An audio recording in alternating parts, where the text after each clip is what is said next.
Hi everyone, welcome back. In the previous video, we discussed Kubernetes internal components and how applications are created and managed internally. Now, let's move to the second flow. What happens when a user sends a request to your application? How does traffic enter Kubernetes? How does it reach the correct pod? Before following the complete flow, let's quickly understand the networking components involved. Let's get started. Ingress. Ingress is an API object that manages external access to the services in a cluster, typically HTTP. In simple terms, Ingress helps external traffic enter the Kubernetes cluster and route requests to the correct service. For example, /app1/app2 or domain-based routing. These routing rules are defined in the Ingress resource.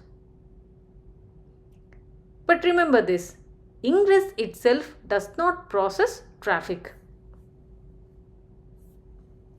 Ingress needs something called an Ingress Controller. The Ingress Controller actually reads those rules and routes traffic accordingly. In order for an Ingress to work in your cluster, there must be an Ingress Controller running.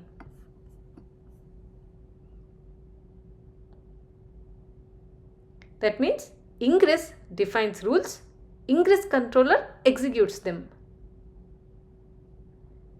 The next one is service. In Kubernetes, a service is a method for exposing a network application that is running as one or more pods in your cluster. In simple terms, a service provides a stable way to access pods. Pods can come and go, but the service remains stable. For example, even if pods are recreated or replaced, clients don't need to know pod IP addresses. They continue using the service. So, service abstracts the backend pods from the clients.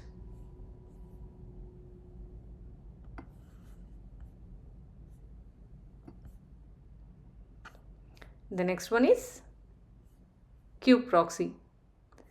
The Kubernetes network proxy runs on each node. Kube-proxy helps route traffic inside the cluster to backend pods. When traffic reaches a service, kube-proxy helps forward the traffic to backend pods. So, its role is mainly internal traffic routing and forwarding traffic to pods.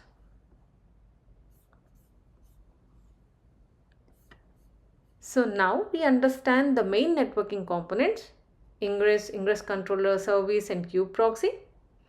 But how do they actually work together when a user sends a request? Now let's connect all these components together and follow the complete request flow step by step.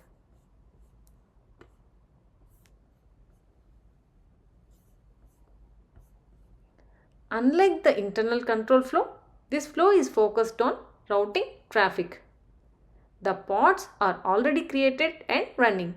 This flow is about delivering requests to those applications. So this flow starts from the user and ends at the container. Everything starts when a user sends a request. For example, myapp.com or localhost/app1. The request first reaches the Ingress Controller. The Ingress Controller reads the routing rules and decides where the request should go based on the URL or path. Ingress decides where traffic should go. Next, the request reaches a service. The service provides a stable way to access backend pods. It selects backend pods using labels. So, service decides which pod should receive the request. Now, kube-proxy comes into the picture. Kube-proxy runs on each node and helps forward traffic to backend pods inside the cluster. So, kube-proxy handles internal traffic routing. The request now reaches to the pod. The container inside the pod processes the request and sends back the response. And finally, the response goes back to the user. And this entire process happens very quickly behind the scenes. Let's summarize the responsibilities clearly. So, Ingress decides where traffic goes, and service selects backend pods. Kube-proxy routes traffic, and pod receives requests, and container process request. Remember this. No new pods are created in this flow. The pods are already created and running.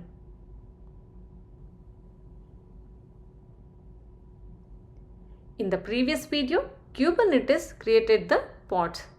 In this flow, traffic is sent to those pods. So the flow 1 builds the application and flow 2 uses the application. If a pod fails, Kubernetes automatically creates a replacement pod and traffic is routed to the new pod. Now we understand how external requests flow through Kubernetes.